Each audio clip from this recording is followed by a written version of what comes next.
buonasera. Siamo di nuovo qua tutti insieme per un'altra serata. Stiamo riprendendo il ritmo, Serena, mi sa che adesso di nuovo ogni settimana ci ritroveremo qua nel nostro consueto appuntamento serale per discutere un pochettino insieme di uno degli argomenti dei due libri che ci interessano, che ci viene magari suggerito tramite delle domande da tutti i nostri appassionati amici che ci seguono. E anche stasera faremo questo, però colgo di nuovo l'occasione per salutare dei nuovi ospiti che ci abbiamo questa sera.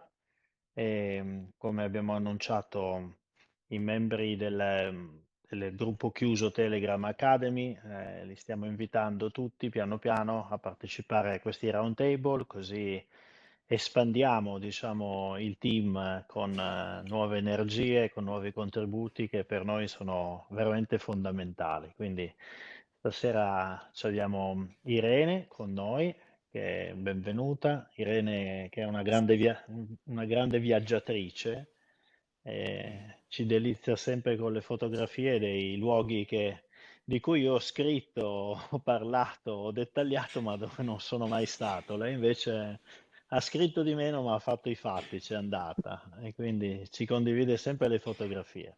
Benvenuta Irene. Grazie. Poi abbiamo il grande ritorno, questa volta si spera non silenzioso, di Bruno, questa sera. Stasera ci Fi- Finalmente stasera ci siamo. speriamo che duri fino alla fine. Quindi Bruno sarà il primo candidato per le domande sulla conservazione del momento angolare. E, e dopo di Bruno abbiamo Paolo che invece anche lui per la prima volta si unisce al nostro round table. Ciao a Buonasera a tutti. tutti. Ok? Benissimo. Allora vorrei, insomma, accelero e vorrei partire subito, diciamo, ricordando che abbiamo in programma tutta una serie di seminari che abbiamo preparato dal punto di vista dei contenuti e che stiamo, diciamo, definendo dal punto di vista di dove faremo questi seminari dal vivo. Abbiamo già 2 o 3 location e rinnovo l'invito a chi ci voglia ospitare nella propria città a farsi sentire, a mettersi in contatto con noi del gruppo, perché abbiamo chiaramente bisogno sempre di un aiuto logistico, diciamo, nella città dove dobbiamo organizzare il seminario. Quindi se avete voglia, noi ci siamo, ci dovete soltanto aiutare un pochettino dal punto di vista logistico e quindi ci possiamo sentire, ci potete contattare sui gruppi Telegram.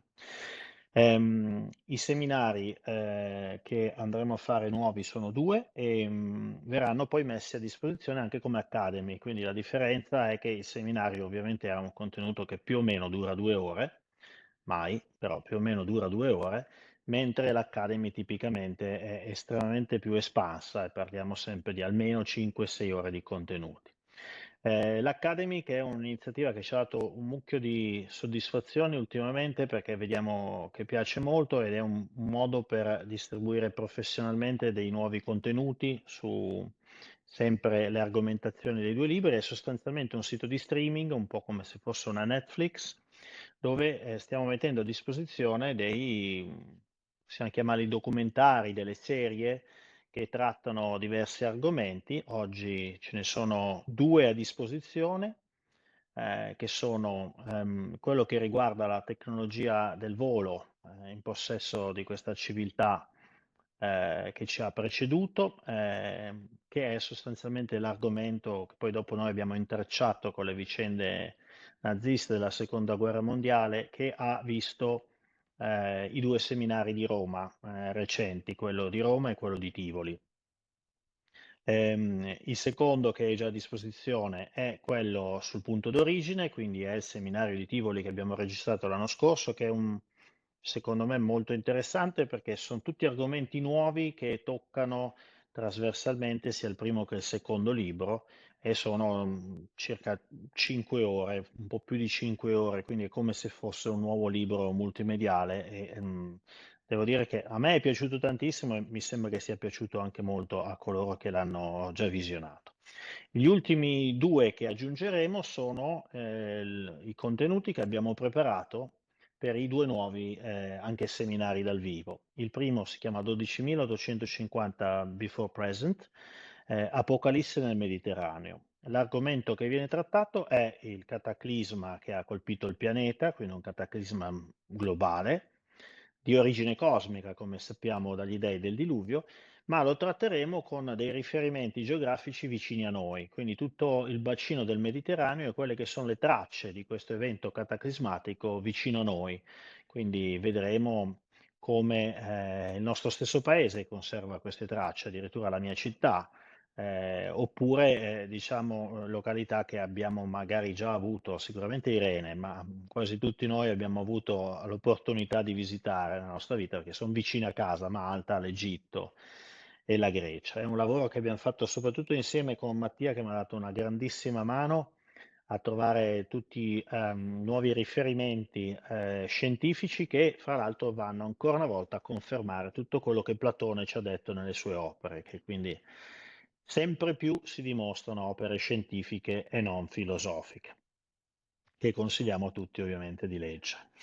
L'ultimo riguarda invece l'argomento con cui ho aperto prima di noi, che è la paleogenetica, e va a sostanzialmente arricchire tutta quella serie di strane coincidenze che vengono oggi alla luce grazie alla scienza della genetica, grazie alle possibilità che abbiamo di indagare, di scavare all'interno del nostro DNA, che guarda caso, diciamo, confermano tutti i dubbi che erano già emersi tanto tempo fa, al punto che uno dei coautori della teoria dell'evoluzione della specie, Wallace, già pochi anni dopo che venne diciamo, spiegata e data in pasto al pubblico quella teoria, la uccise per quanto riguarda quantomeno l'uomo e altri organismi biologici, perché si rese immediatamente conto che qualcosa di strano era successo all'evoluzione del Sapiens e forse non si poteva neanche più parlare di evoluzione, ma bisognava parlare di creazione. Wallace parla di un vero e proprio progetto nelle mani di qualcuno con un'intelligenza superiore. Da qua il titolo Progetto Sapiens, con poi il punto di domanda che è quello che mi viene sempre rivolto, insomma, ma allora chi erano i nostri genitori e soprattutto erano terrestri o non erano terrestri? Quindi le argomentazioni credo che già da questi titoli e da questa agenda che vi presentiamo saranno di indubbio interesse. Detto questo, passiamo alla domanda di questa sera, che è la sesta domanda che indirizziamo di questa serie delle round table che abbiamo intitolato Questions to Max. La domanda, tadam! La domanda riguarda l'impatto, quindi ricordiamo sempre questo bombardamento cosmico che ha colpito il pianeta a partire da 12.850 anni fa, che non è stato un impatto di un grossissimo meteorite, ma è stato piuttosto un impatto con uno sciame meteoritico, cioè il pianeta è letteralmente ha attraversato uno sciame meteoritico ed è stato colpito in punti distribuiti sulla propria superficie con impatti anche notevoli, ma soprattutto con tantissimi impatti che hanno provocato un cataclisma di cui parleremo oggi. Quindi oggi parleremo in particolare della fisica di questo cataclisma. Quindi cercheremo di andare a toccare un argomento molto ostico perché è molto tecnico, ma che allo stesso tempo è quello che spiega tutto quello che noi vediamo, per esempio, nell'archeologia, nella paleoclimatologia,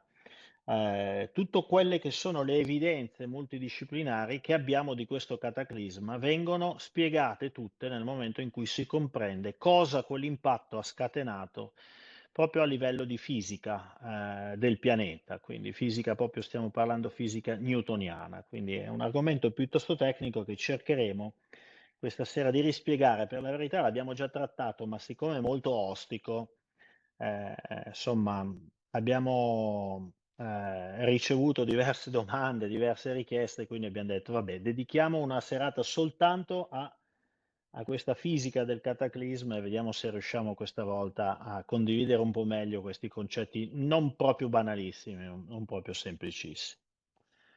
Come sempre chiedo conferma a Serena di aver interpretato tutto bene, di essere, insomma, di aver fatto un'introduzione, a parte che è stata brevissima questa introduzione, per cui sono stato davvero molto bravo, ma a parte questa cosa, se ho centrato l'argomento di questa sera, altrimenti chiudiamo la sessione qui e ci rivediamo per qualche serata. Impeccabile Max.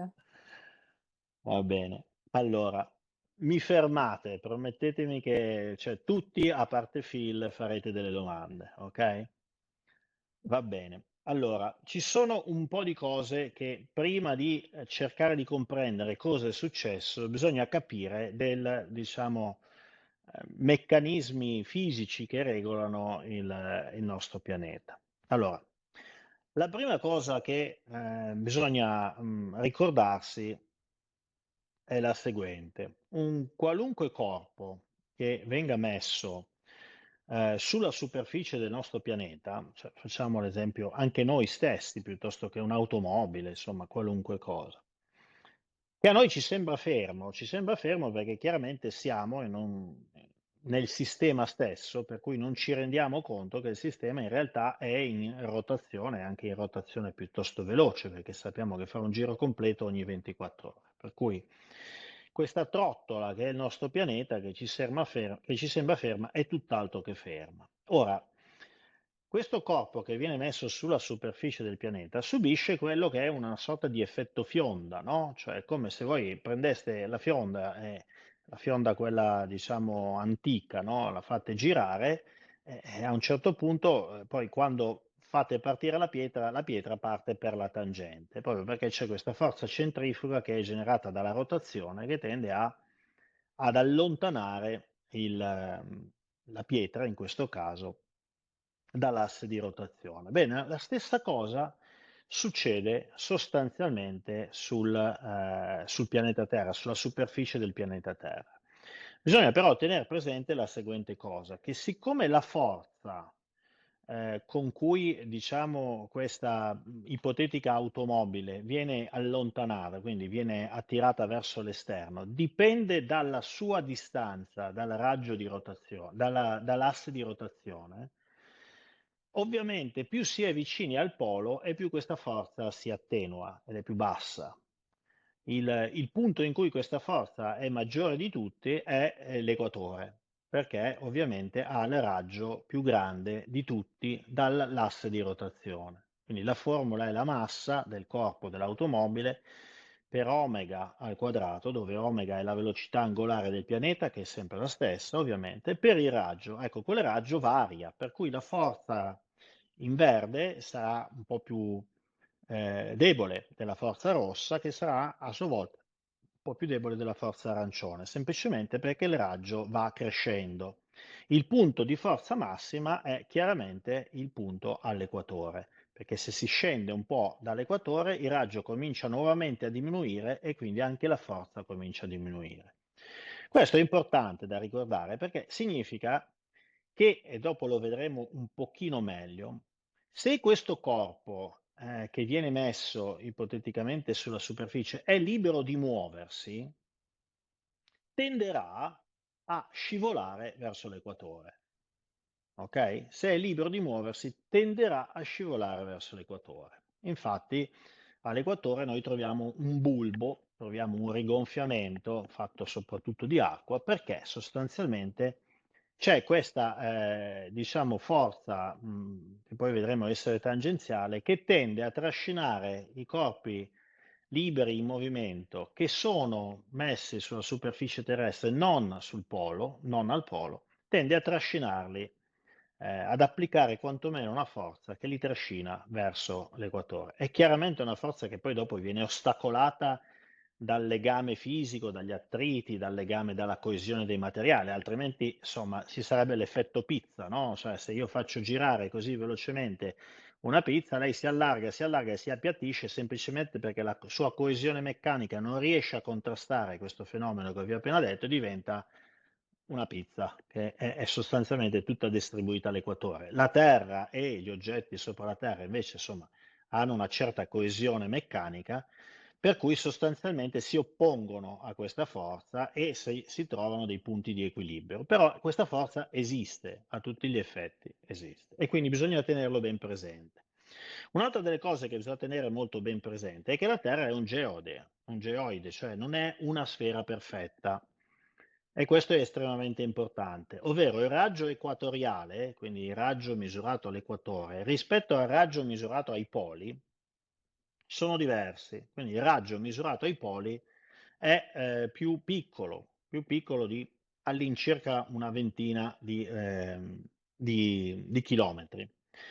Ehm, Questa ventina di chilometri, insomma, è un qualche cosa che di nuovo vi invito a ricordare e a tener presente. Questa ventina di chilometri di differenza è un qualche cosa di estremamente importante, perché poi dopo, quando si vanno a fare delle ipotesi su la sparizione, per esempio, di isole nel mezzo degli oceani, e qualcheduno si stupisce che come sia possibile che un'isola che prima era in superficie sia finita a 3-4 mila metri sotto il livello del mare, non dovrebbe stupirsi perché sostanzialmente se è successo qualcosa, per esempio, alla crosta terrestre che si è spostata, le differenze di cui stiamo parlando sono tra il polo e l'equatore di 20 chilometri, non di 3 o 4, per cui non deve stupire questa cosa di 3 o 4, stupisce se non si capisce la fisica del pianeta o non si approccia con mente aperta a quello che potrebbe tranquillamente essere successo. Quindi questi sono due punti che vi volevo assolutamente sottolineare. Quella velocità di cui vi parlavo è una velocità notevole, insomma, sono 1670 km all'ora, quindi non stiamo parlando di qualcosa di trascurabile, di effetti trascurabili. Non ce ne rendiamo conto perché noi ruotiamo sulla stessa trottola, ma è così. Beh, la seconda cosa che è importante capire è che questo pianeta non soltanto non è una sfera perfetta, ma non è una sfera solida. Noi siamo soliti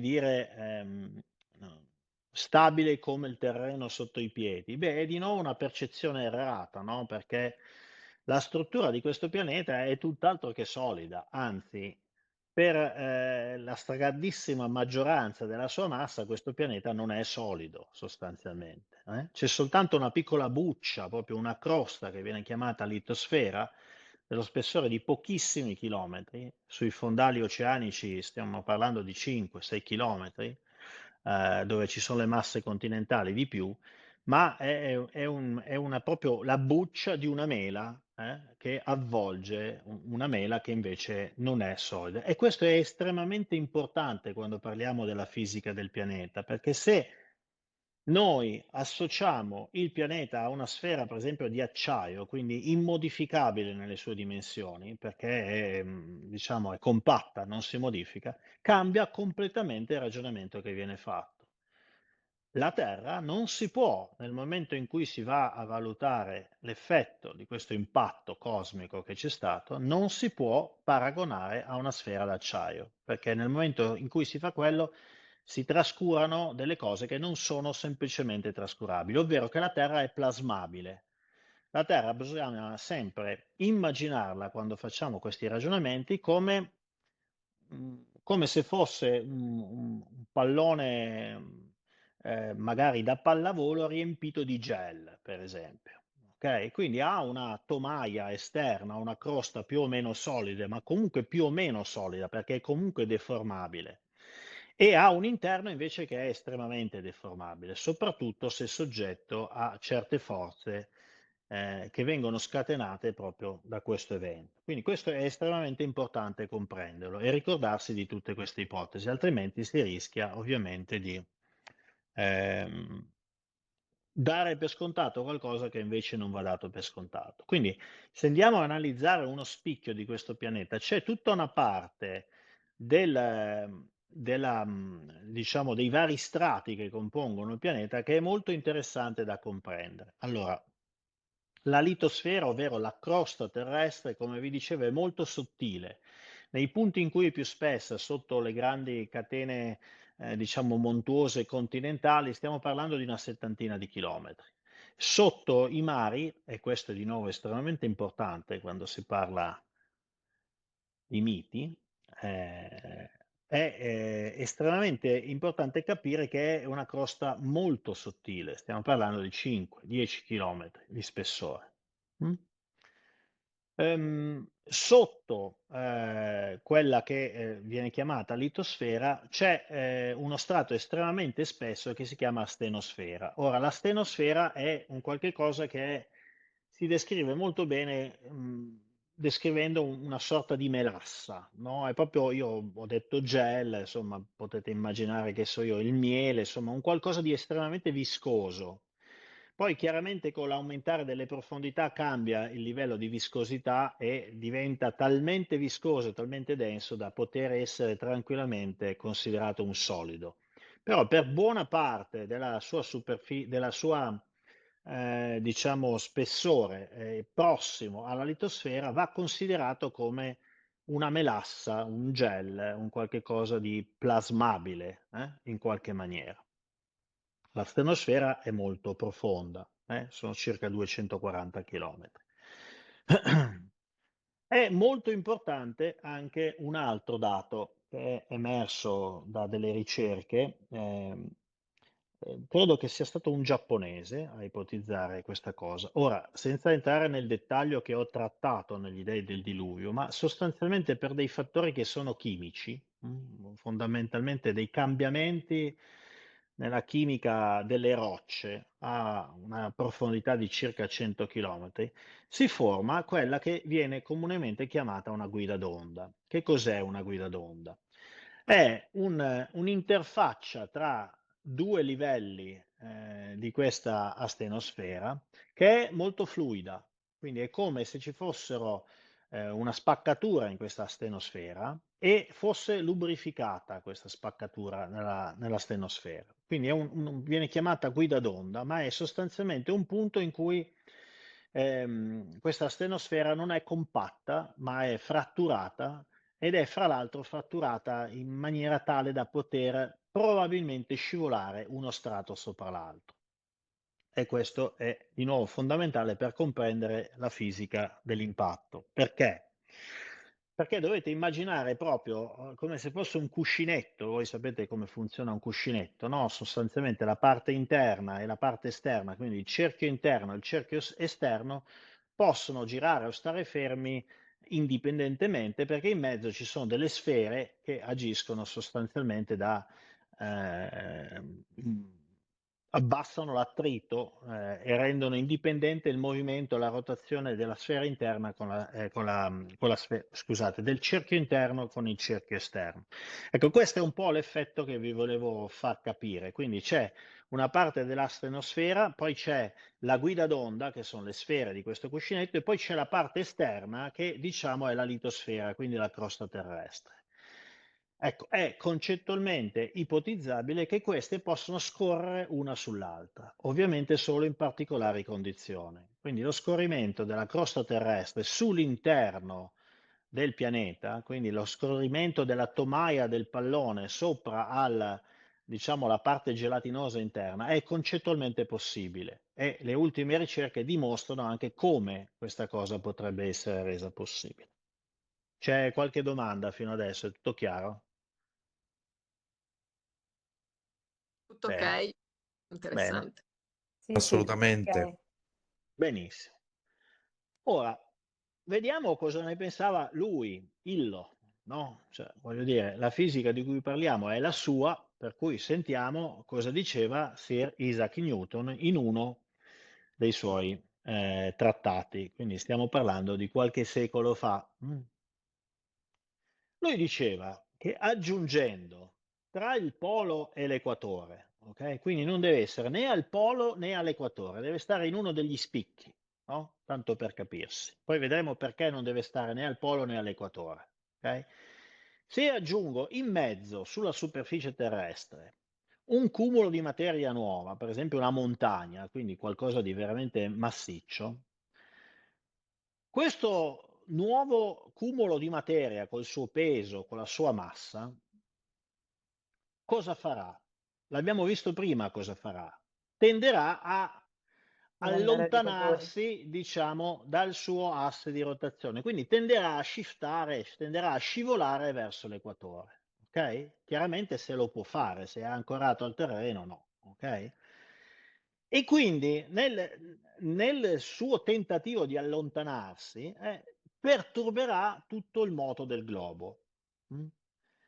Cioè, dobbiamo pensare, non so, un altro esempio che posso fare, a una trottola che sta girando in equilibrio, una trottola di metallo come quelle che c'erano tanti anni fa, che sta girando ancora in perfetto equilibrio, e io vado ad appiccicare una calamita, a mollare una calamita su un lato di questa trottola. Chiaramente sbilancerà il moto di questa trottola. E la trottola cosa comincerà a fare? Tipicamente comincerà a fare un moto di precessione, perché tenderà ad opporsi a questa variazione che io ho indotto appiccicandoci Il concetto è esattamente lo stesso. Cioè se io mollo una montagna tutto di un botto tra il polo, uno dei due poli e l'equatore, questa andrà a perturbare il moto rotatorio della trottola terrestre che reagirà. E come reagirà? Reagirà con sostanzialmente un moto di precessione. Quindi vagheranno, cominceranno i suoi poli a vagare sulla superficie. Ora,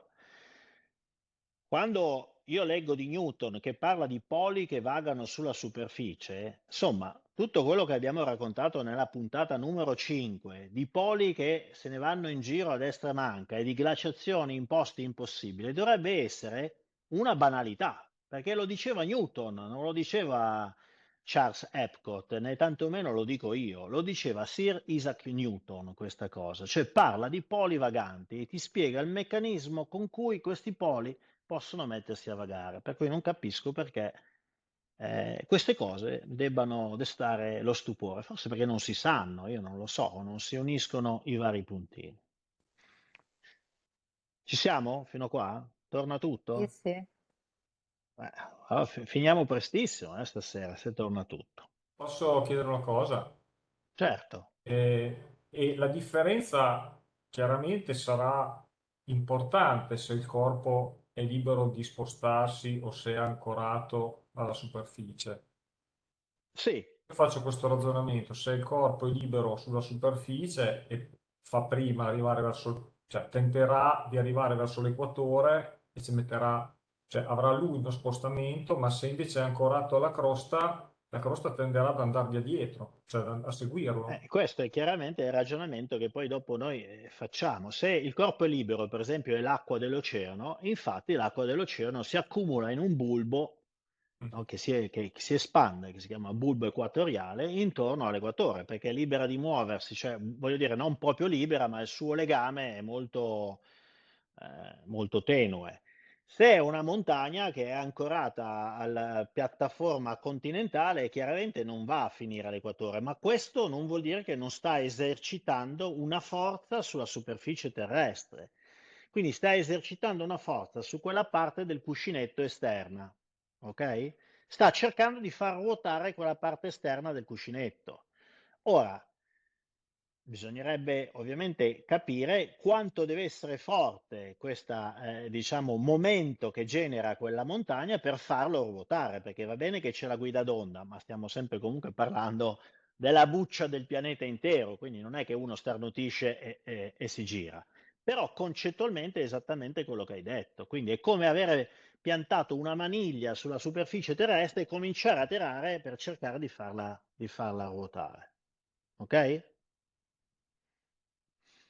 Bene, cominciamo a mettere insieme questi pezzi, perché è tutto lì, non è che bisogna capire tanto altro, è tutto lì, veramente, basta capire questi, diciamo, concetti semplici. Quindi Newton dice che se io metto un nuovo pezzo di materia lì, tra il polo nord e l'equatore, lui subirà una forza che tende a portarlo all'equatore, tende a allontanarlo dall'asse di rotazione. Perché? Quali forze vengono esercitate fisicamente su quel blocco? Allora, una è la forza di gravità, che è sempre diretta verso il centro del pianeta, e quell'altra è la forza centrifuga di cui parlavamo prima, ok? Quindi, insomma, per chi ha fatto un minimo di geometria sa che quando bisogna calcolare la risultante di questi due vettori si fa il giochetto col trapezio e la risultante è quella nera, quindi la forza a cui è soggetto quell'affare è quella nera, quindi capite che quell'oggetto viene trascinato esattamente come dicevamo prima, intuitivamente nella prima slide, adesso è un pochettino più diciamo geometrica come spiegazione, viene trascinato verso l'equatore. Se voi fate però attenzione, provate a immaginarlo, piano piano che si avvicina all'equatore, quella forza in nero, quel risultante vettore, diventa sempre più piccolo. Provate a metterlo all'equatore. Se lo mettete all'equatore, la forza centrifuga e la forza di gravità sono allineate e contrarie una all'altra, quindi non subisce più nessun tentativo di scorrimento né da una parte né dall'altra. Ok? Quindi questo corpo tenderà a spostarsi e dove andrà a fermarsi? Andrà a fermarsi proprio all'equatore. Ci sarà chiaramente una certa oscillazione perché tenderà, diciamo, a causa della sua inerzia a passare l'equatore, ma nel momento in cui la passa viene ritirato indietro e dopo un po' di oscillazioni si stabilizza lì. Quindi possiamo anche dire che ci sono due punti di equilibrio dove tutto questo non succede. Il primo punto è il punto polare, ok? Perché non subisce sostanzialmente nessuna forza tangenziale. L'altro punto è perché non subisce nessuna forza tangenziale. Lo vedete perché? Vi perché è ricordate? verticale, Perché, cioè il vettore risulta No, parallelo. perché Perché la l'asse di, tangenziale è perpendicolare al centro della Terra, no, giusto? perché l'asse di rotazione è uguale all'asse di figura del pianeta. perché il raggio, quindi la distanza dall'asse di rotazione è zero, è esattamente sull'asse di rotazione, quindi la sua forza centrifuga è nulla, non esiste forza centrifuga. Ve la ricordate la formula, no? Sì, sì, Si ma la moltiplicava formula. per la distanza dall'asse di rotazione. Qui la distanza è nulla, è esattamente sull'asse di rotazione, quindi non ha una forza centrifuga. L'unica forza che agisce su quell'affare lì è quella che diceva Bruno, è la forza di gravità verticale, ma che tende a schiacciarlo sul pianeta, non tende a farlo scivolare da una parte o dall'altra. L'altro punto stabile è l'equatore, e ve l'ho appena spiegato prima. Però questi due punti sono fondamentalmente diversi, perché uno è un punto di equilibrio instabile, nel senso che se lo metti precisamente in quel punto lì, sta fermo, ma basta che lo perturbi un pochino, quindi lo sposti leggermente da una parte all'altra e parte il meccanismo. Perché parte il meccanismo? Perché appena io lo sposto un pochino, il raggio non è più nullo, quindi comincia a subire una forza centrifuga che comincia a trascinarlo e se lui è libero di muoversi, comincia a trascinarlo verso il basso, ma appena lo trascina verso l'equatore aumenta il raggio e quindi aumenta la forza centrifuga e quindi capita proprio un'escalation per cui è un punto di equilibrio instabile. Tanto per capirsi, è come se io avessi diciamo una piramide e mettessi una pallina in equilibrio perfetto sulla punta della piramide. Ci riesco se sono bravo, ma è un punto di equilibrio estremamente instabile perché appena la muovo un pochino la pallina cade giù da una o dall'altra parte. Perché invece l'equatore è un punto di equilibrio stabile? Perché nel momento in cui io lo perturbo un pochino e lo tiro un po' su, abbiamo visto che si risviluppa di nuovo la forza che lo tira giù. E stessa cosa succede se io lo sposto un po' in giù, la forza lo ritira su. Quindi l'equatore è un punto di equilibrio stabile. E questo l'abbiamo toccato nell'altra puntata quando abbiamo detto, ma come mai questi qua anche si sono messi proprio all'equatore? Beh, ci possono essere diversi motivi. Mentre il polo è un punto di equilibrio instabile. E questo è un problema intrinseco del nostro pianeta. Lo capite adesso perché è un problema intrinseco del nostro pianeta? Perché il polo ha anche delle altre caratteristiche. Ha la caratteristica di essere il punto sempre e comunque più freddo del pianeta.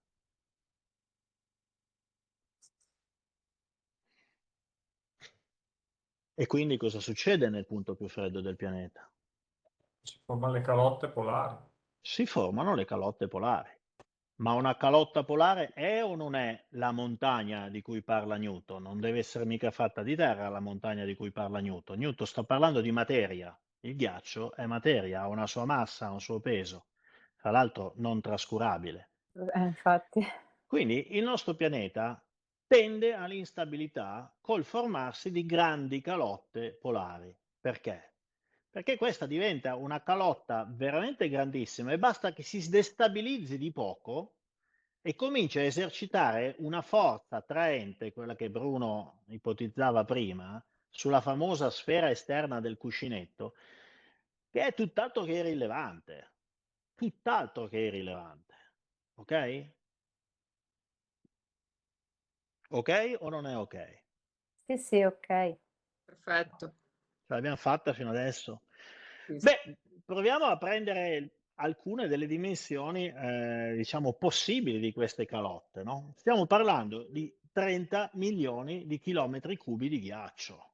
Cioè, non stiamo parlando di robine piccole, stiamo parlando di qualcosa di estremamente significativo. Credo che queste, adesso non mi ricordo più bene, ma dovrebbero essere le stime su quella che era la calotta del Wisconsin, quindi la calotta che stava sul Nord America. Quindi c'era un sassolino, una montagnola, quella di Newton, da 30 milioni di chilometri cubi di ghiaccio. Mm. Stiamo parlando di 2,76 per 10 alla 16 tonnellate di ghiaccio, dove 10 alla 16 vuol dire 10 seguito da 16 zeri. Io non so neanche pronunciarla questa cosa, ma è una robina che pesa veramente tanto. Per capire quanto pesa quella cosa lì, vi faccio questo esempio.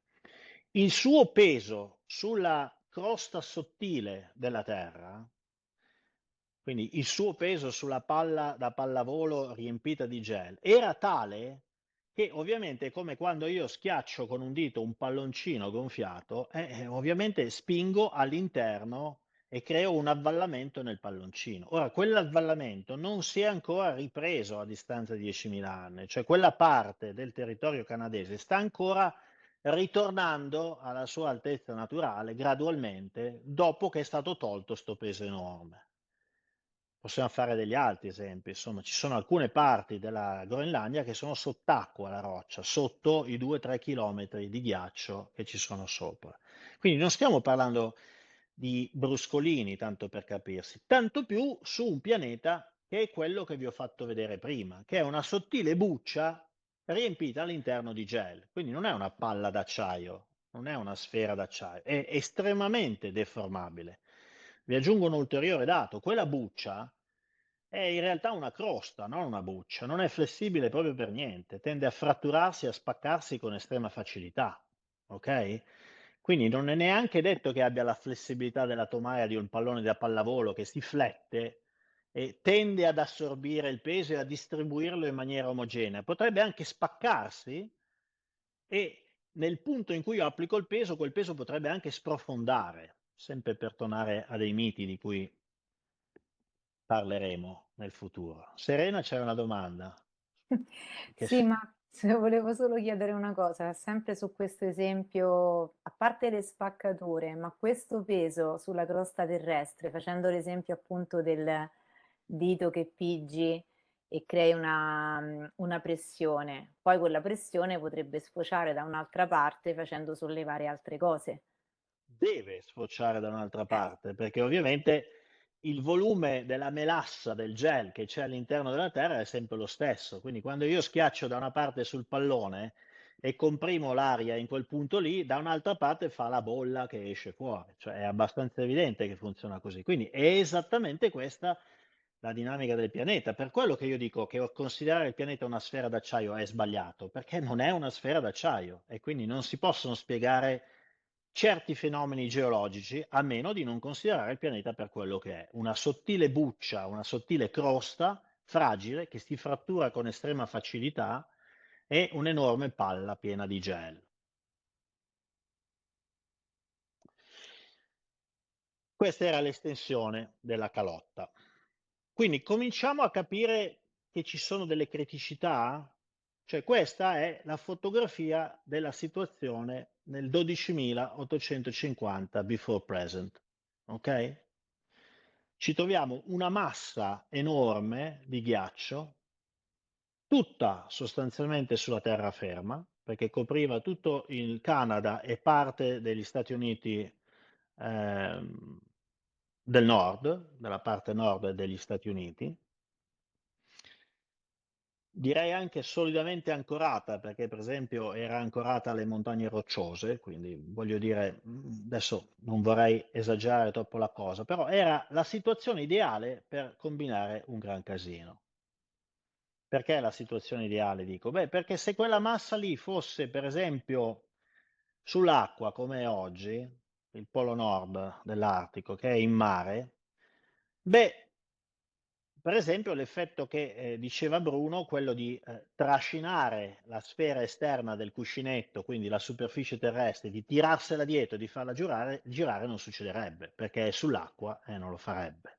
Darebbe comunque diciamo, il via allo scatenarsi ad altri effetti di cui vedremo adesso, ma quell'effetto di trascinamento e quindi di scorrimento non ci sarebbe. Nell'altro caso, nel 12.850, invece, era solidamente ancorata alla piattaforma continentale nordamericana, che è una di quelle belle grosse e belle solide. Quindi il gancio che tirava per far ruotare la parte esterna della litosfera sulla guida d'onda a 100 km nella stenosfera era solido, era notevole. Andiamo avanti. Ora, a parte questo discorso dello scorrimento della crosta terrestre, che ho cominciato, credo, a illustrarvi e cominciamo a comprendere da cosa possa essere provocato, ce lo dice Newton, da cosa può essere provocato. Ci sono degli altri effetti, no, che si vengono a generare nel caso in cui una massa posta ai poli di notevoli dimensioni si destabilizzi. Uno degli esempi che era piaciuto tanto a Serena è quello che abbiamo definito la fisica del gommista o anche la fisica del cerchione, insomma, dipende quella che voi preferite.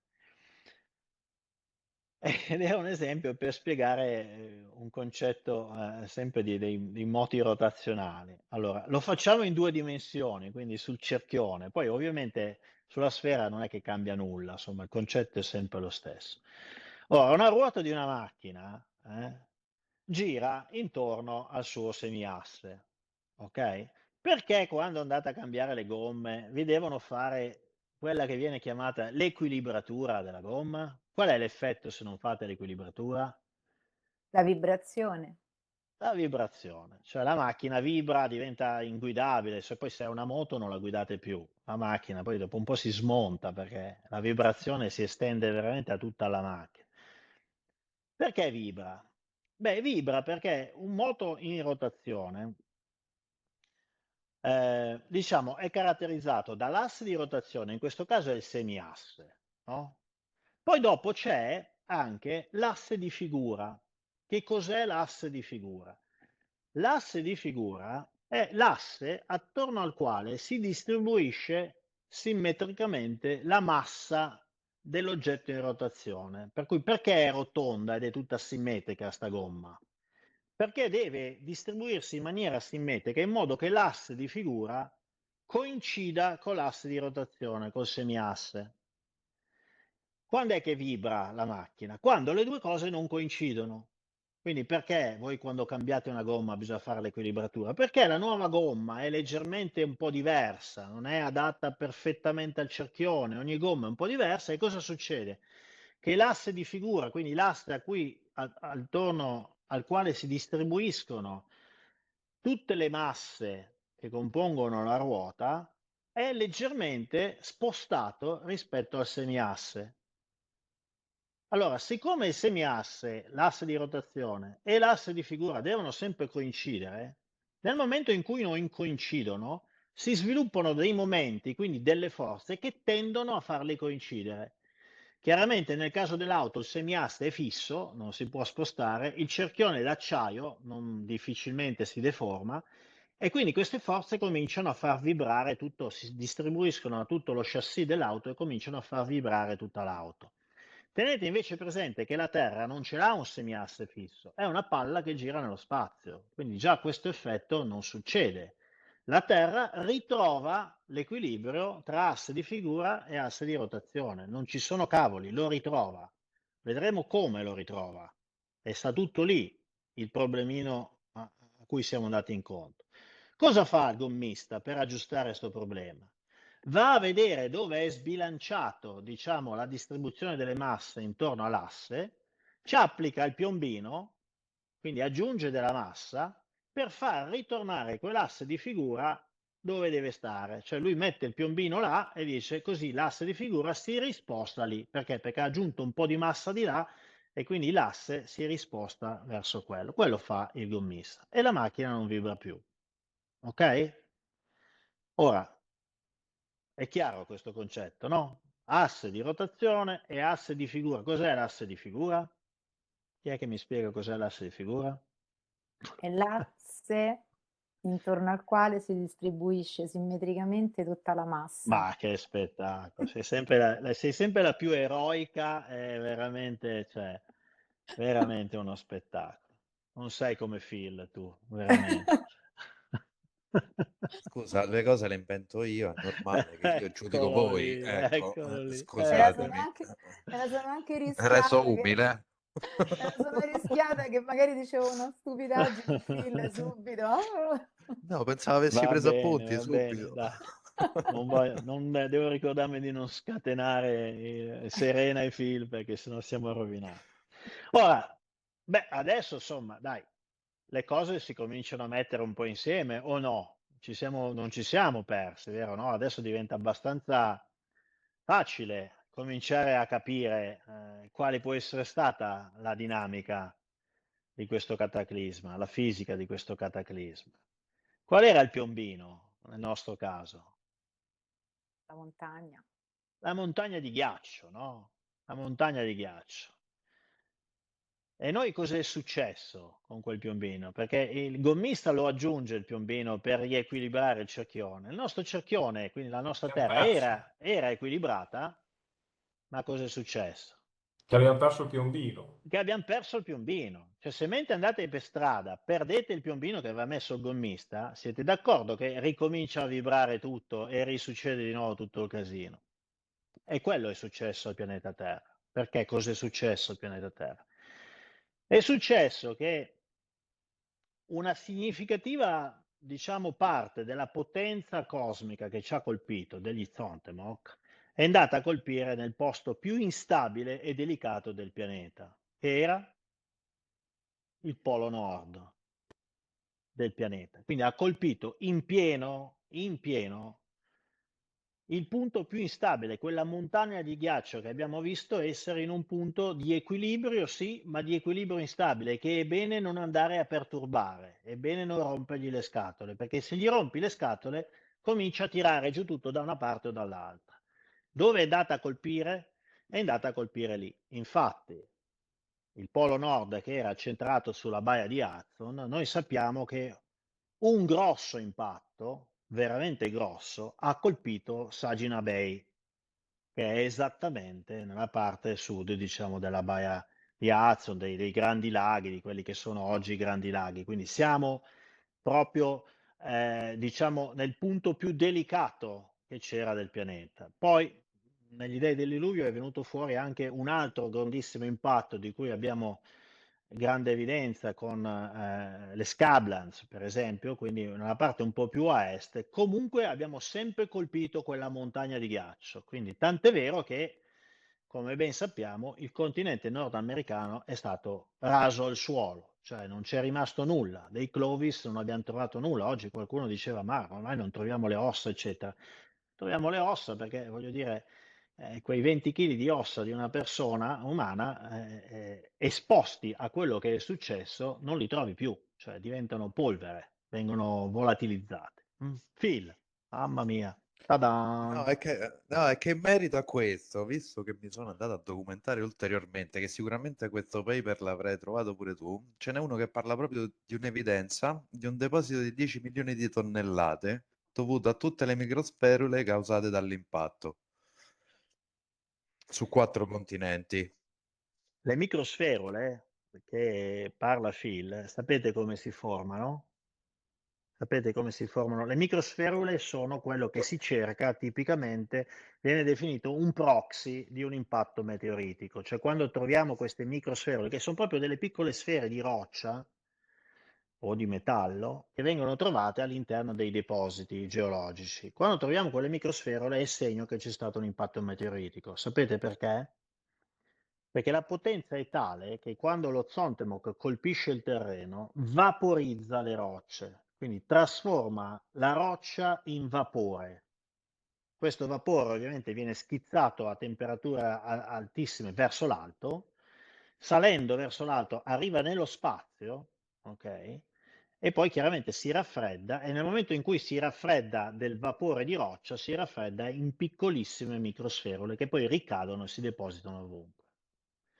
Già il fatto che uno Zontemok vaporizzi milioni e milioni e milioni e milioni di tonnellate di rocce vi dovrebbe far capire, insomma, che stiamo parlando di potenze inimmaginabili, inimmaginabili, cioè noi non abbiamo la minima idea di cosa stiamo parlando. Questa è la potenza di uno Zontemok. Bene, più di uno di questi Zontemok hanno colpito in pieno quella montagna di ghiaccio che era diciamo, la glaciazione del Wisconsin, che era solidamente ancorata sul nord del Canada e sul nord degli Stati Uniti d'America.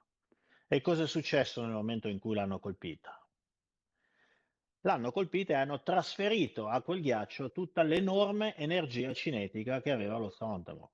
L'energia cinetica dello Zontemok è data dalla massa moltiplicata per la velocità al quadrato. Siccome questi affarini qua arrivano in atmosfera a 20-30 mila km orari, poi fatevi due conti cosa vuol dire un robino da 2 km di diametro, anche di roccia, neanche di metallo, che arriva a 20-30 mila km all'ora e colpisce una montagna di ghiaccio. L'ha istantaneamente liquefatta.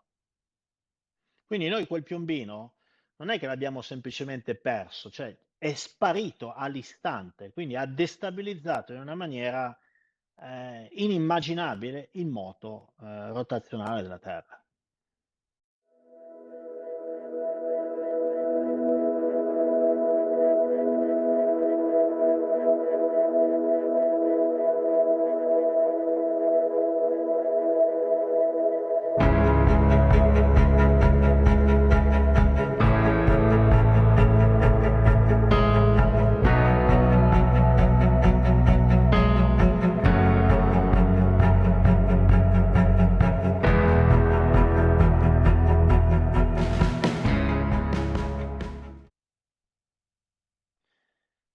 Ovviamente l'ha destabilizzato come? In una maniera caotica, cioè è chiaro che non ha colpito e diciamo l'ha rotto in maniera simmetrica, un po' di qui e un po' di là, o l'ha sciolto in maniera simmetrica. Ha rotto la simmetria rotazionale del pianeta Terra, per quello che dico il piombino è andato perso. Quindi l'asse di figura della Terra istantaneamente, un secondo dopo l'impatto, non corrispondeva più all'asse di rotazione terrestre.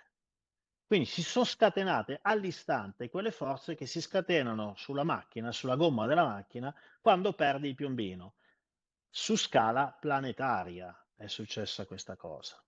Ok? È molto semplice quello che è successo, non è nulla, è andata veramente di sfiga. Cioè quella volta non solo mentre attraversavamo abbiamo centrato in pieno lo sciame di Zontemok, ma ci ha anche centrato nel punto più critico che avevamo, quindi il polo ghiacciato che c'era sopra la Baia di Aden. Quindi voi cominciate a immaginare quello che è successo, ok? Si è destabilizzata questa massa, ci saranno stati enormi iceberg di cui ci parlano i miti, che si sono magari anche riversati in mare. Nel momento in cui l'iceberg si riversa in mare comincia a fluttuare, comincia a spostarsi, a muoversi. Ci saranno state diciamo, delle inondazioni impressionanti di cui abbiamo le tracce nelle Scablands, eccetera, che hanno portato via letteralmente decine e decine di metri di suolo. Quindi, cioè, i movimenti di enormi masse che hanno destabilizzato che hanno destabilizzato la rotazione del pianeta sono facilissimi da spiegare. Forse sono difficili da immaginare per la loro portata, ma sono facilissimi da spiegare. Quindi è stato pesantemente destabilizzato il moto rotazionale del pianeta. Mattia, sei muto, Mattia, sei muto. Scusami, ecco. Allora, mi è venuto in mente questo. Prima anche con Serena parlavate del fatto che se vado ad aggiungere del peso da una parte, sicuramente dovrà uscire da un'altra. In questo caso, quando abbiamo preso in pieno lo Zontemok sulla cappa glaciale, lì abbiamo tolto del peso, giusto? Mhm. Quindi in quel caso cosa potrebbe essere successo ipoteticamente? Perché comunque non è stata una cosa graduale, è stato uno shock sostanzialmente, è andato via subito tutto questo peso. E questo è il punto chiave, cioè il fatto che non sia stato graduale, perché capite che qualcuno qualche giorno fa mi ha detto, ma allora anche oggi col global warming, ammesso che ci sia il global warming, e il fatto che i poli si stanno scongelando, può succedere la stessa cosa? No. Perché? Qual è la differenza? La differenza è la Sì, poi tempistica. succede. Serena? La La- differenza è la tempistica, perché anche Eh, Charles Hapgood diceva appunto dei certo. movimenti della crosta terrestre, solo che lui li menzionava a lungo termine. In realtà tutto questo è successo in poche settimane e c'è una grande differenza. E questa è il grosso della differenza, che se lo scioglimento è graduale nell'arco dei secoli, la palla di gel gradualmente si riassesta per compensare quelle cose, capite? Quindi non si genera un cataclisma, uno sconvolgimento immane.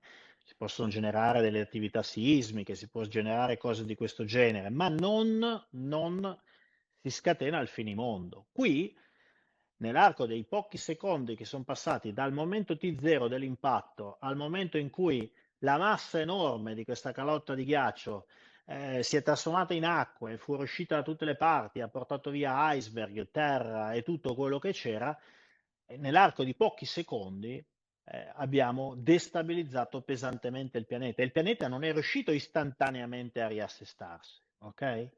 Ci ha messo un pochettino, ma l'ha fatto con estrema violenza perché l'impatto ha spostato pesantemente quell'asse di figura rispetto a quello di rotazione. Non è stato lo scioglimento di un po' di ghiaccio dovuto a un'estate calda che dà uno spostamento minimo. Tra l'altro poi c'è un articolo scientifico che conferma esattamente quello che abbiamo detto. Nella prima metà del 1800, Sir John Evans ipotizzava esattamente quello che abbiamo detto adesso, quindi lo scorrimento della crosta terrestre non è un'invenzione di Charles Epcot, cioè arriva da Newton, arriva poi da altri ricercatori, tra i quali Sir John Evans, che hanno intuito quello che poteva essere successo. Sentite cosa dice Sir John Evans. Qui è nato nel 1812, mi sembra, Sir John Evans, quindi un accumulo, quando io dico che c'è tutto scritto, è perché c'è tutto scritto, è che abbiamo perso l'abitudine di leggere, no? Abbiamo preso la brutta abitudine di parlare e abbiamo perso quella di leggere, che è un problema non da poco. Un accumulo irregolare di ghiaccio su uno o entrambi i poli, come già ipotizzato prima di lui da Ademar, avrebbe agito allo stesso modo di un'elevazione della terraferma, quindi della montagna di cui parlava Newton. Ci sarebbe, a causa del diverso peso specifico del terreno trasportato e dello spostamento dell'acqua, un disturbo nell'equilibrio della crosta e un conseguente cambiamento nella posizione del suo asse di rotazione. Quindi non fa la piega. L'avevano capito tutti, anche perché è un principio estremamente semplice.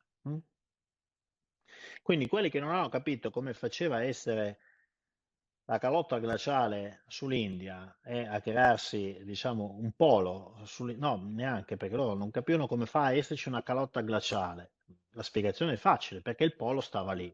Allora, poi dopo bisogna spiegare perché il polo stava lì. E ce lo dicono loro perché il polo stava lì. Bene, proviamo un attimino adesso a cercare di capire un po' più anche a livello, diciamo, proprio di fisica e di concetti di fisica esattamente quello a cui è andato incontro il pianeta. E poi vediamo se ne troviamo riscontro. Dimmi, Serena. No, sei muto. Scusa, non era anche Evans che parlava della periodicità ogni 40.000 anni? Mi ricordo male? No, non me lo ricordo. Sicuramente il concetto della periodicità, secondo me, ha anche a che fare con questo, perché non è detto che debba essere necessariamente uno Zontemok a centrarla, sta montagna di ghiaccio. Può anche succedere qualcos'altro che la destabilizzi. Adesso io non... Sicuramente se la centra uno Zontemok sei proprio sfortunato, perché è proprio il massimo della sfiga di quello che può succedere.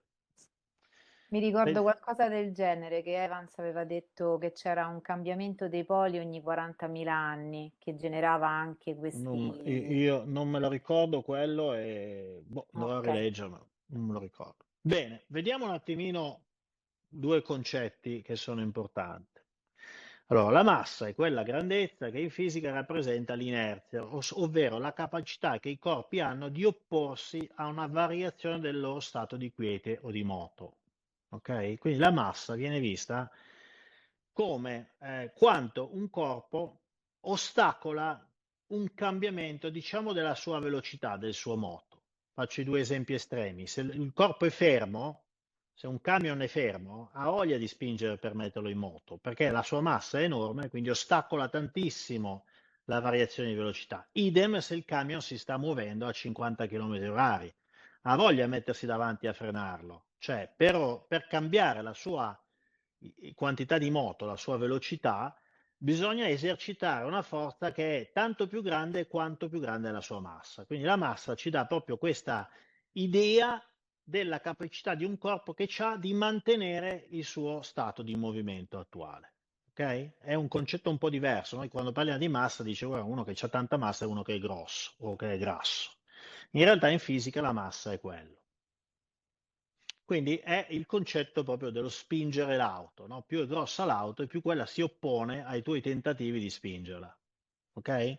Idem se la macchina stesse scivolando giù dalla discesa e tu stai cercando di frenare. Molto bene. Quando si parla di moti traslazionali, si parla di massa, mentre quando si parla di un moto rotatorio, quindi della Terra, si parla di momento di inerzia, ma il concetto è lo stesso. Cioè il momento di inerzia è quella grandezza fisica che si oppone alla variazione del moto rotatorio. Quindi se io volessi frenare il moto rotatorio della Terra, il momento inerzia della Terra mi, diciamo, ostacola questo tentativo. O se la volessi accelerare, per esempio. Quindi è l'equivalente della massa. Quando c'è una qualcosa che gira, parliamo di momento di inerzia e non parliamo più di massa. Ci sono quindi delle equivalenze con cui è facile proprio capire. Quando io parlo di una forza applicata, diciamo, per esempio a una macchina che sto spingendo, quindi diciamo in una dimensione, parlo di una forza. Quando applico una forza a, per esempio, una trottola che gira, parlo di un momento di una forza. Perché il momento? Perché in realtà non la sta spostando la trottola, la fa girare, magari un po' più veloce, un po' più lentamente. Quindi si parla di momento di una forza, quindi una forza applicata a una rotazione è un momento. La massa diventa il momento di inerzia. La quantità di moto che è, diciamo, una misura dell'energia di un corpo in movimento, cioè se un camion che pesa tantissimo è fermo, non ha nessuna energia, è fermo, non ha nessuna energia. Se un camion che pesa tantissimo si muove a 50 km all'ora e picchia contro un muro, lo butta giù, lo manda in tanti pezzi perché ha una grande energia. Se un camion si muove a 1 metro all'ora, quindi si muove leggermente e colpisce lo stesso muro, non lo butta giù, ci si appoggia perché ha poca quantità di moto, ha poca energia. Quindi la quantità di moto dipende dalla massa e dalla velocità del corpo. In un corpo che si muove ruotando, la quantità di moto, quindi quanta energia ha quel corpo in movimento, si chiama momento angolare. Quindi quando parliamo di roba che ruota, basta ricordarsi momento e poi dopo diventa abbastanza facile. Ed è l'analogo dei moti traslazionali. Vediamo che cos'è il momento di inerzia. momento di inerzia vi ricordo essere l'equivalente della massa quando parliamo di rotazioni. Ok? Il momento di inerzia di un corpo dipende dalla distribuzione delle masse intorno all'asse di rotazione. Quindi quel famoso momento di inerzia ha a che vedere con l'asse di figura. Ok? Perché come distribuisco le masse intorno all'asse di rotazione mi definisce il momento di inerzia. Se io vario l'asse di rotazione, mi varia il momento di inerzia. Perché? Perché la distribuzione delle masse rispetto al nuovo asse di rotazione è diversa, sarà diversa. Ok? Se vario la massa totale del corpo, varia il momento di inerzia, perché il momento di inerzia è la distribuzione delle masse rispetto all'asse di rotazione. Se le aumento quelle masse, chiaramente cambia il momento di inerzia, tenderà ad aumentare. Se io cambio proprio la distribuzione della massa rispetto all'asse di rotazione, per esempio sposto il piombino, non lo lascio più dove l'ha messo il gommista, lo sposto da un'altra parte, cambio il momento di inerzia, infatti cambia l'asse di figura del sistema. Se io prendo la montagna di ghiaccio che prima era al polo nord e di botto la sposto da un'altra parte, sto cambiando il momento di inerzia del pianeta. Questo sto facendo. Sto cambiando la distribuzione delle masse del pianeta rispetto all'asse di rotazione, che equivale a avere un asse di figura che non corrisponde più all'asse di rotazione. Come si calcola questo momento di inerzia? Quindi è un po' come calcolare la massa di una persona, no? Come si fa a calcolare il momento di inerzia? Beh, il momento di inerzia dipende dalla massa e dalla distanza dall'asse di rotazione. In particolare, se è diciamo, un punto, una particella che sta ruotando a distanza r di massa m, è il prodotto della massa per il raggio. Quindi dipende dal raggio e dipende dalla sua massa. Più grande la massa, più grande è il momento di inerzia.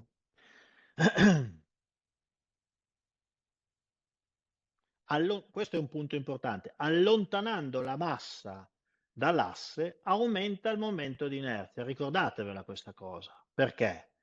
Perché quando la grande calotta di ghiaccio è stata colpita ed è stata parzialmente trasformata in acqua, in iceberg, in pezzi di ghiaccio, cosa è successo? Che hanno cominciato a spostarsi verso l'equatore per quel meccanismo di cui abbiamo parlato. Spostandosi verso l'equatore è aumentato il raggio, la distanza dall'asse di rotazione e questo ha aumentato il momento di inerzia del pianeta. E questa è una delle cose che ha destabilizzato pesantissimamente tutto il pianeta. Ha aumentato il momento di inerzia del pianeta. Quando io prendo una sfera solida schiacciata ai poli, quindi come la Terra, la formula che regola il momento di inerzia dipende dal quadrato del raggio. Quindi andando a spostare una massa come quella calotta verso l'equatore, perché è stata sciolta in acqua, perché si è spezzata in tanti iceberg, l'effetto è stato amplificato dal fatto che aumentando il raggio, il momento di inerzia aumentava con una formula quadratica. Ok? Quindi la variazione del raggio era 10, l'aumento del momento di inerzia era 100, perché veniva elevato al quadrato. Quindi ha ulteriormente scatenato il finimondo, perché questo cambiamento di momento di inerzia, questo scostamento dell'asse di rotazione è stato forte, molto forte, amplificato proprio dalle regole della fisica. Ricordatevelo molto bene, aumentando il raggio equatoriale, ovvero il bulbo equatoriale, aumenta il momento di inerzia. Perché si dice che il bulbo conferisce stabilità al pianeta? Proprio per questo, perché aumenta il momento di inerzia del pianeta, quindi aumenta la forza con cui il pianeta si oppone a delle variazioni del suo momento rotazionale, del suo momento angolare. Ok? Nel momento in cui ho spostato quindi queste masse, come il ghiaccio, l'acqua di fusione verso l'equatore, ho aumentato il momento di inerzia del pianeta. Ricordiamocelo molto bene. È come se avessi ingrassato il pianeta, è come se si fosse ingrossato. In realtà non è che sia ingrossato, è aumentato il momento di inerzia.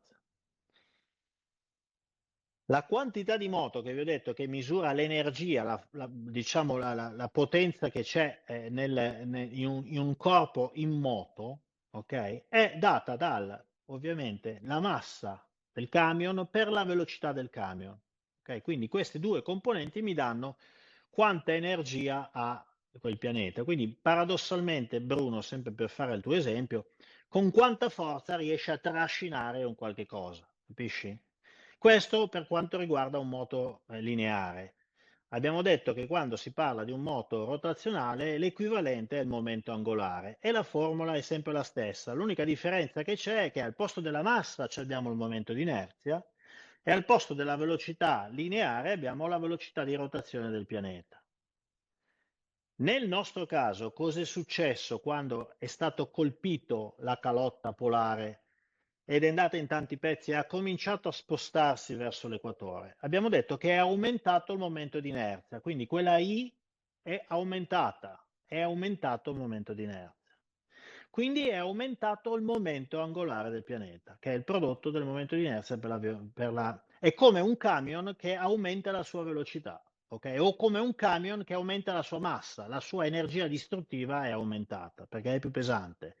In questo caso lo spostamento, semplicemente non l'aggiunta della massa, lo spostamento delle masse, la distribuzione delle masse diversa rispetto all'asse di rotazione ha aumentato il momento di inerzia che a sua volta ha aumentato il momento angolare. E questo ha scatenato il problema. Perché? Perché nella fisica newtoniana il momento angolare, così come la quantità di moto, in un sistema chiuso in cui non agiscono delle forze esterne, si deve conservare, cioè non può variare, deve rimanere lo stesso. Ok? Che vuol dire semplicemente che un camion lanciato idealmente senza l'attrito dell'aria e idealmente senza l'attrito delle ruote sull'asfalto, se nessuno lo frena o se nessuno prova a accelerarla, continuerà all'infinito a mantenere quella velocità. Questo, pensate, è quello che succede nello spazio. Se io lancio nello spazio un sasso e non incontra nessun oggetto, quel sasso continuerà a viaggiare sempre con la sua stessa velocità per sempre, perché nulla lo frena, perché conserverà la sua quantità di moto. Idem se faccio girare una trottola nello spazio, continuerà a conservare il suo momento angolare. Qual è il problema? Che il momento angolare del pianeta, nel momento in cui è stato colpito dalla pioggia meteoritica, è cambiato perché è cambiato il suo momento di inerzia, perché quella massa si è sgretolata ed è precipitata verso l'equatore. Quindi è aumentato il momento di inerzia e è aumentato di conseguenza il momento angolare. Ma questo non può succedere. Quindi il pianeta cosa ha dovuto fare per rispettare le regole newtoniane? Ha dovuto istantaneamente compensare quell'aumento del momento angolare con altre modifiche di che cosa? Per esempio della sua forma. Per esempio della sua forma. Perché? Perché il pianeta è plasmabile, quindi soggetto a tutte queste forze, non è come il cerchione dell'auto che non si deforma. Lui si può deformare tranquillamente ed è quello che ha fatto, si è deformato per compensare la variazione del momento di inerzia e per conservare il momento angolare. Bruno? Una di queste variabili può essere anche la velocità? Sì. Certamente una di queste variabili può anche essere la velocità. Cioè lui deve confermare, lui deve sostanzialmente far tornare sempre quella formula e in quella formula sappiamo che c'è la velocità angolare e c'è la distribuzione delle masse intorno all'asse di rotazione e c'è lo stesso asse di rotazione, quindi può aver variato tutte queste cose insieme e l'ha senz'altro fatto al fine di rispettare il momento angolare che altrimenti sarebbe aumentato a causa dell'aumento del momento di inerzia. Una cosa che sicuramente ha fatto è stata quella di modificare le sue forme e la sua distribuzione delle masse, questo è abbastanza evidente. Paolo, dimmi. Volevo suggerire un parallelo, quello di una ballerina o di una pattinatrice che fa una piroetta e che quando inizia a fare, qui funziona al contrario, però quando la ballerina o la pattinatrice, che sarebbe la nostra terra, inizia a fare la piroetta, in genere tiene le braccia distese, quindi ha una distribuzione delle masse che sono lontane dall'asse centrale. Poi quando raccoglie le braccia attorno al suo corpo, si modifica il momento di inerzia e aumenta la velocità di rotazione. Quindi questo niente, è solo un esempio. È un esempio perfetto, Paolo, proprio un esempio perfetto. Cioè la ballerina, come dice Paolo, nel momento in cui tiene le sue masse vicine al suo asse di rotazione, quindi tipicamente la vedete che si mette in questa posizione, sta riducendo il raggio della distribuzione delle masse dall'asse di rotazione, quindi sta riducendo il momento di inerzia, ma siccome deve rispettare la conservazione del momento angolare, quello che aumenta è la sua velocità di rotazione, perché il prodotto deve rimanere uguale. Quando lei allarga le braccia o allarga le gambe, distribuisce le sue masse più distanti dal suo asse di rotazione, aumenta il suo momento di inerzia e per conservare il momento angolare deve diminuire la velocità. Quindi il concetto è esattamente lo stesso, con la differenza che l'applichiamo al pianeta. Bene, facciamo un esempio di nuovo. L'istante in cui viene colpito il pianeta, diciamo, si sposta quel che rimane della calotta, si spostano le acque, vengono spostate la terra, viene spostato tutto e questa cosa va a cambiare il momento di inerzia del pianeta. Il pianeta a questo punto deve per forza conservare il momento angolare, perché è un principio della fisica newtoniana, e si è scatenato l'inferno sul pianeta, perché il pianeta ha cominciato a riplasmarsi all'istante per cercare in tutti i modi di compensare il momento angolare, la variazione del momento angolare. Adesso cercheremo di capire cosa vuol dire compensare. Ok? Ricordatevi che il momento angolare è il prodotto del momento di inerzia per la velocità angolare, come diceva Paolo. Quindi se aumento il momento di inerzia della ballerina, deve diminuire la sua velocità angolare. Idem qui col pianeta. Noi non sappiamo se il pianeta, per esempio, ha rallentato o accelerato. Accelerato no di sicuro, perché il momento di inerzia è aumentato, quindi potrebbe aver rallentato il pianeta e non è escluso che l'abbia fatto, difficilmente riusciremo a capirlo questo. Sicuramente c'è stata una concomitanza di diversi effetti, cioè il pianeta ha cominciato a riplasmarsi per ridurre il suo momento di inerzia e probabilmente è variata anche la sua velocità angolare. Questo lo possiamo dire. Quindi la fusione che fu istantanea ha scatenato l'inferno sul pianeta. E guardate che nei miti c'è la descrizione perfetta di tutto quello che abbiamo teorizzato fino adesso. Cosa ha scatenato? Ha scatenato una ridistribuzione delle masse. Mimmo, dimmi. Eccomi. Ciao Max, c'è un modo, una previsione che puoi fare di quanto è cambiata la velocità di rotazione, secondo te? Sempre con la solita domanda pistola alla tempia. No, sicuramente non è aumentata, probabilmente è diminuita un pochino, ma non avrei la minima idea di come si potrebbe stimare questa cosa. Non ho la minima. Cioè, le variabili in gioco sono talmente tante che non si possono fare dei calcoli, non si può capire, cioè sono troppe le variabili in gioco. Si può capire la dinamica, che è quello che stiamo facendo noi adesso. La dinamica è molto semplice, perché è una dinamica di fisica newtoniana di base, cioè non c'è nulla di strano, veramente. Capire poi l'effetto e le conseguenze lo capiamo guardando le evidenze che ci sono sul terreno. Nel momento in cui ci vediamo la Siberia, che era chiaramente una zona temperata e poi è finita nel permafrost per 10.000 anni, il motivo è molto semplice, perché la Siberia stava a una latitudine che era molto più temperata e di botto si è trovata a una latitudine che non era più temperata. Quindi redistribuzione delle masse, potrebbe tranquillamente esserci stata una variazione dell'asse di rotazione. Perché? Perché l'asse di rotazione terrestre non è come il semiasse dell'auto che è fisso, non si può muovere. Quindi deve per forza riequilibrarsi l'asse di figura. In questo caso qua è una palla che gira libera, è come una palla da tennis. Un fisico con cui ho parlato mi ha fatto questo esempio.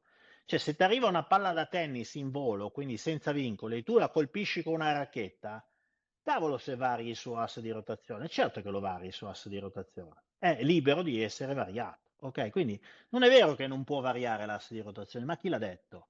Ma non è il colpo del meteorite che l'ha variato, è quello il problema, perché tutti si mettono a calcolare, no, ci vuole un meteorite troppo grosso per variare, ma non è il colpo del meteorite che l'ha variato, è la conservazione del momento angolare del pianeta che l'ha variato, non quello. Variazione della precessione. Scusa? Gigante coi piedi d'argilla. Esatto. Una variazione della velocità di rotazione, senz'altro, ci potrebbe essere. Quindi tutto quello che faccia ritornare quella formula al valore di prima può essere successo ed è successo. Ok? Beh, vediamo un po' di articoli scientifici. L'impatto del terremoto che ha colpito il Giappone, questo è il terremoto del 2011, ha spostato l'asse di rotazione terrestre di 10 centimetri, alla facciazza di chi dice che non si può spostare. Un terremoto, figuratevi quello che vi ho appena descritto. Ok? Questo è il risultato degli studi, provocando un accorciamento di 1,6 microsecondi della durata del giorno.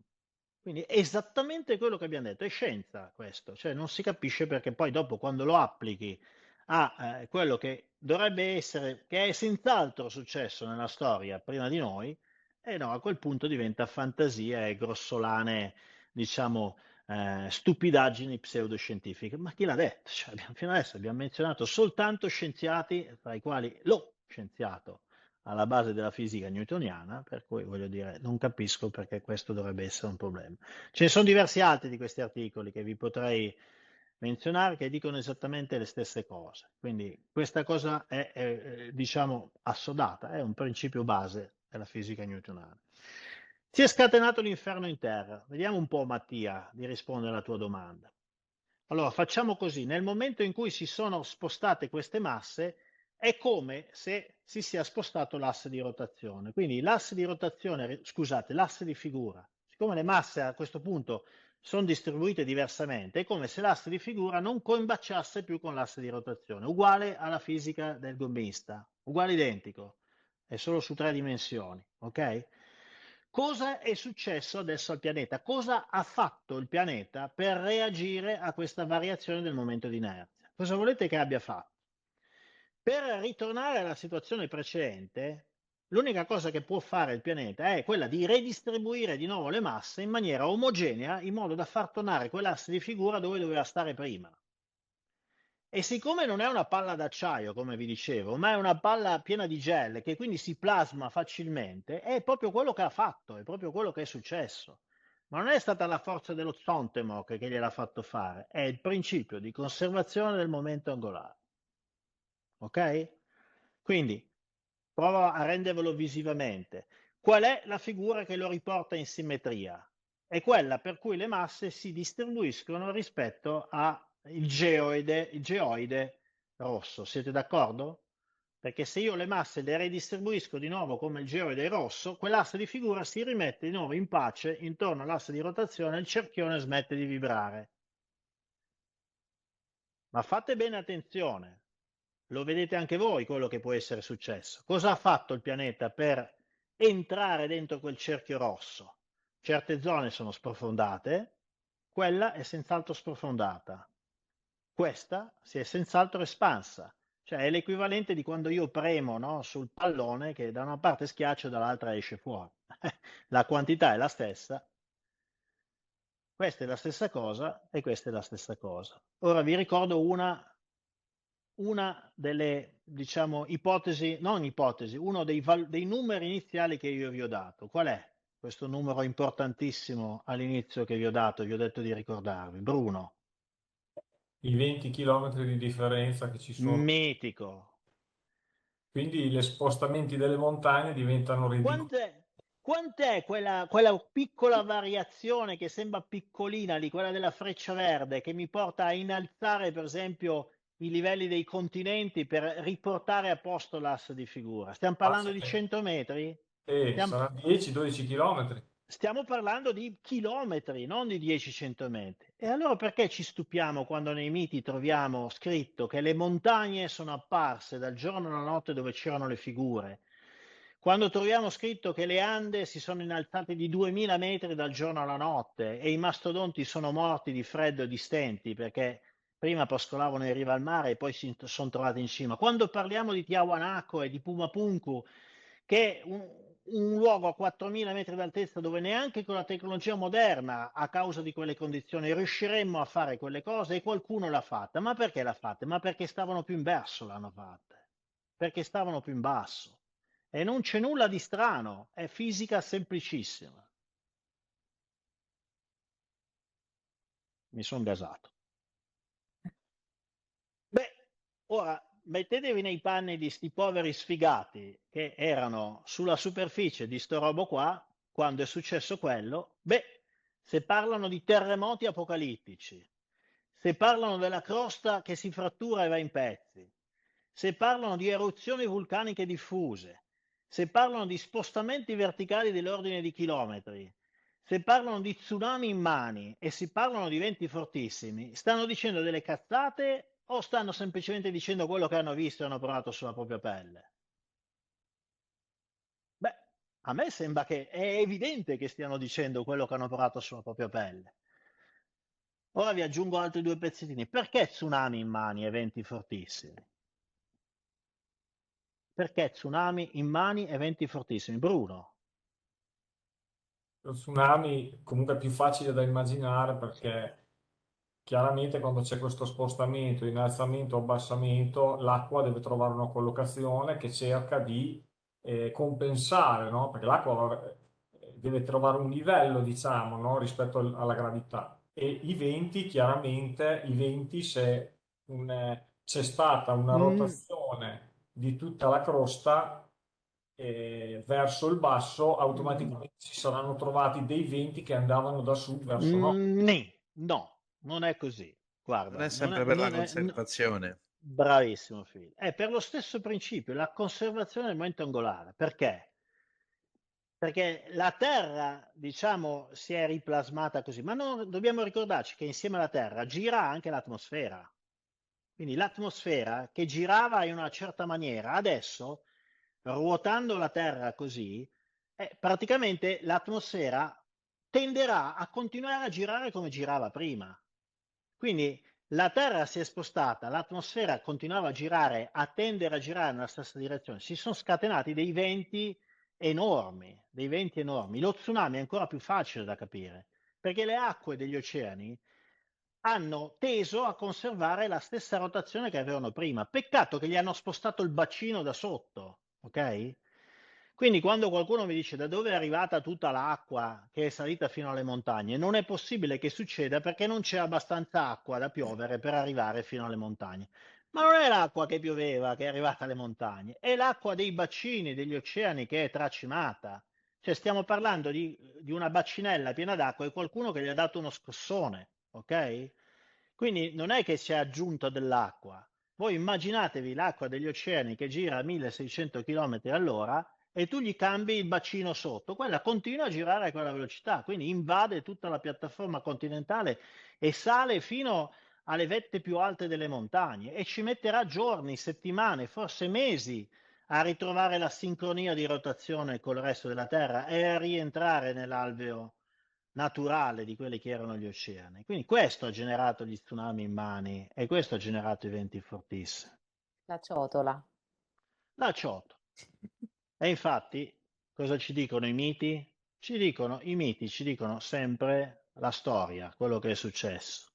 Gli indiani araucani del Cile. L'inondazione fu la conseguenza di eruzioni vulcaniche accompagnate da violenti terremoti. Fu la conseguenza, quindi prima sono arrivati i terremoti e le eruzioni vulcaniche e poi è arrivata l'inondazione. Perché? Per quello che abbiamo appena detto. Prima c'è stato lo spostamento, prima c'è stato l'assestamento delle terre, il cambiamento dell'asse di rotazione e l'acqua è uscita dai bacini dei mari e è arrivata.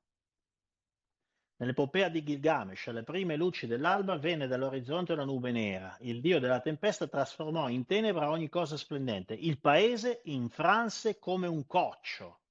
Quindi la prima cosa che è successa è che è andato in pezzi la litosfera, la crosta terrestre.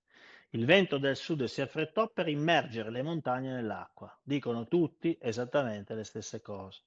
La terra ha cominciato a tremare come se stesse morendo, il cerchione che trema, cioè, più descritto bene di così, le montagne si aprirono e vomitarono fuoco e fiamme. Alcune sprofondarono nel seno della terra e in altri luoghi i monti sorsero dalla pianura.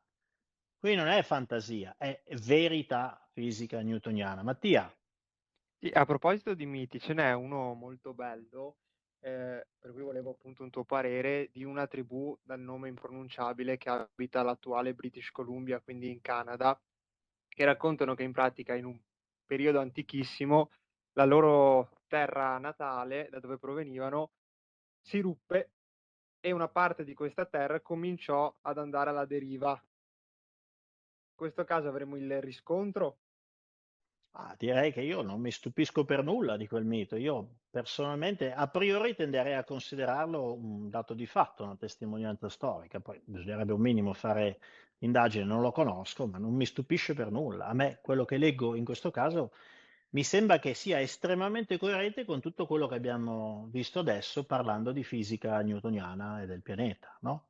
Quando io leggo che i monti sorsero dalla pianura, io non ci trovo nulla di strano, è normalissimo, l'abbiamo visto prima. Molti paesi furono sommersi e in altri luoghi la terra si innalzò sopra il mare. Questo dicono i miti di tutto il mondo. British Columbia, magari questo, non lo so. Tutte le persone, tranne alcune, furono distrutte da un'inondazione che fu mandata dal cielo per punire il cattivo comportamento dell'uomo. Più tardi le persone furono devastate dal fuoco. La terra non aveva montagne o alberi prima del diluvio. L'Eka, che sarà la classica divinità a cui viene attribuito il cataclisma, li creò dopo il diluvio. Colombia, quasi alla stessa altezza delle rovine della misteriosa Tiahuanaco. Oggi si possono vedere in una grande pianura vicino a Bogotà, Colombia, quelli che vengono chiamati i campi dei giganti. Lo strano pianoro è costellato di ossa fossilizzate e pietrificate di mastodonti, sopraffatti da un'improvvisa catastrofe che ha distrutto i loro pascoli, una volta vicino al mare caldo e rigoglioso. Sono morti di freddo e di fame e anche a causa della rarefazione dell'aria, dove non riuscivano a respirare. La loro morte è stata accompagnata da uno spaventoso e improvviso innalzamento delle loro vecchie pianure fino alle nuvole alte più di 2 miglia. Beh, oh. Tiahuanaco e l'Himalaya. Questo ci porta allo strano destino della civilissima Tiahuanaco e delle sue stupefacenti rovine megalitiche, allora situate, come i pascoli dei mastodonti, vicino alle rive del Pacifico. Forse la razza negata come i loro civilissimi contemporanei Tiahuanaki erano antichi colonie americane del vasto, sommerso e civilissimo continente del Medio Pacifico, chiamato Rutas, nelle tradizioni pagoda dell'antico Indostan, le quali dicono che esso venne sconvolto da una serie di terribili terremoti, da un diluvio.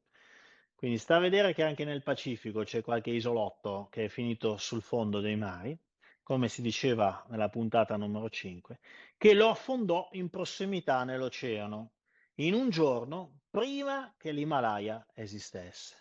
Bello. Questo è Arthur Posnansky. Oggi questa regione, quindi si riferisce a Tiahuanaco e Pumapunco, è a una grande altezza sopra il livello del mare. Nei tempi remoti era più bassa e possedeva le condizioni climatiche favorevoli alla creazione e al benessere di grandi gruppi umani. Questo è come ragiona uno con la logica. Se Maometto non va alla montagna, è la montagna che va a Maometto, cioè non è che si può girarci troppo intorno. L'antipiano andino non possedeva nemmeno in quei tempi l'elevazione che ha oggi nel suo attuale clima gelido. Arthur Posnansky. Acque alte come le montagne. Venne una grande inondazione, la gente sopravvisse su zattere canoe, arrivarono le tenebre e i venti forti che dispersero le navi. Quando il diluvio si placò, gli uomini sbarcarono sulla terra più vicina e vissero dove erano sbarcati. Così furono dispersi in tutto il mondo e quando si incontrarono di nuovo molto tempo dopo, erano tribù diverse e parlavano lingue diverse. Quindi non li hanno spostati di poco, li hanno dispersi in tutto il mondo. Thunderbird una volta era così arrabbiato che mandò l'oceano sulla terraferma, cioè ce l'hanno scritto da cosa sono stati provocati le inondazioni, l'oceano che va sulla terraferma. Quando raggiunse il villaggio dei Quileute, Washington, Stati Uniti, salirono sulle loro canoe, l'acqua si alzò per 4 giorni, coprendo le montagne, le barche erano disperse dal vento e dalle onde, poi l'acqua si ritirò per 4 giorni e la gente si stabilì in molte zone. Quindi ci ha messo un po' di giornate a ritrovare il suo momento angolare. Acque alte come le montagne. C'è anche una storia samoana in Polinesia che parla di un polpo ancestrale i cui figli erano fuoco e acqua. Ma dai, la loro progenie combatté una grande battaglia e tutto fu sommerso da un mare incontenibile, un mare che entra sulle piattaforme continentali e sale fino alle vette delle montagne. È per quello che tutte le vette delle Alpi, tutte le vette delle montagne anche europee, nelle fessure, sono tutte piene di breccia ossea. Quindi sono tutte piene della poltiglia, delle ossa, anche degli umani e della megafauna che è stata macinata e triturata. Tutte le Alpi, quelle francesi per esempio, tutte le fessure sono piene di breccia ossea. Anche le montagne della Sardegna sono piene di breccia ossea. E chi ce l'ha portata sta breccia ossea lassù? Ce l'ha portata il mare incontenibile. E il dio Tangalò ebbe il compito di ricreare il mondo.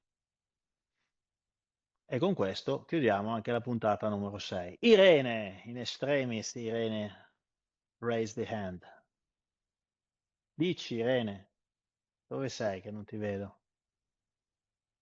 Non ti sentiamo, sei in muto. Ecco, Vol- adesso ti sentiamo. L'esempio del Salar di Uyuni al confine tra Bolivia e Perù si trova a 4.000 metri, è una distesa pianeggiante appunto in cima alle Ande ed è completamente salata, quindi non so se lo conoscete, se avete mai visto immagini. Lì dicono appunto che sia stato intrappolato un mare e che negli anni, nei millenni si sia poi seccato, però chiaramente se fosse stata una cosa graduale non sarebbe stato possibile che l'acqua rimanesse intrappolata, no? Quindi sicuramente è stato un evento abbastanza repentino, abbastanza rapido, come appunto Lo dicevamo. stesso lago Titicaca, che ancora oggi salmastro, ha al suo, diciamo, interno una fauna tipicamente di origine marina, oceanica. Ci sono i cavallucci marini che Sì. ovviamente si sono adattati a vivere in un'acqua più dolciastra perché col tempo il sale è andato, diciamo, diluendosi, ma depone sicuramente a favore di un'origine marina del lago Titicaca. Il punto su cui ovviamente non concorderemo con i geologi è in quanto tempo quello che stava a livello del mare, era un pezzo di mare, è finito a 4.000 metri d'altezza. Sembrerebbe in meno di quello che si possa pensare. Certo. Chi è che ha alzato la mano? Bruno, forse ho visto? Avevo alzato la mano, ma hai detto esattamente quello che volevo dire io. La Ok, Titicaca e i ok. cavallucci marini. Va bene, vi è piaciuta la serata? Abbiamo capito un po' meglio sta fisica del cataclisma, è andata un po' E meglio. soprattutto Mimmo l'ha capita benissimo. Confermo, confermo. Ah, vedo che mi è arrivato un pollice up, per cui grazie. Molto interessante, grazie. Bene, dai, spero che aiuterà anche tutti i nostri fan che non erano qui con noi, ma che vedranno la puntata su YouTube. Anche meno Insomma, esperti in fisica come me. sì, ma dai, com'è andata? Ho cercato di usare davvero degli esempi proprio che uno cioè, si No, possa infatti ho ricordare, scritto no? ai ragazzi, ho capito, ho avuto una specie Ah, di io campati, adesso ah, ho non capito, quindi vorrei. funziona così. Io spero di essere riuscito a, diciamo, semplificare un argomento complesso. Non vorrei adesso che qualcuno si rechi al cambio gomme adesso con il libro Gli dei del diluvio. Adesso questo non me lo aspetto, ma magari che con un po' di curiosità uno decida di aprire quel libro e leggersi con calma e più nel dettaglio, molto di più di quello che vi ho raccontato stasera, perché c'è molto di più magari non essendo più spaventato da questi termini particolari, perché non c'è nulla di cui spaventarsi, insomma. Abbiamo perso un piombino ed è successo un problemino, però siamo qua a raccontarlo, abbiamo pure capito cosa è successo. Non tutti, qualcuno l'ha capito, qualcuno non ancora, ma piano piano ci arriviamo. È stato bellissimo, ragazzi. Vi saluto e ci vediamo alla prossima domanda. Ciao Max, Ciao. grazie. Ciao, ciao. Ciao ciao. Ciao a tutti.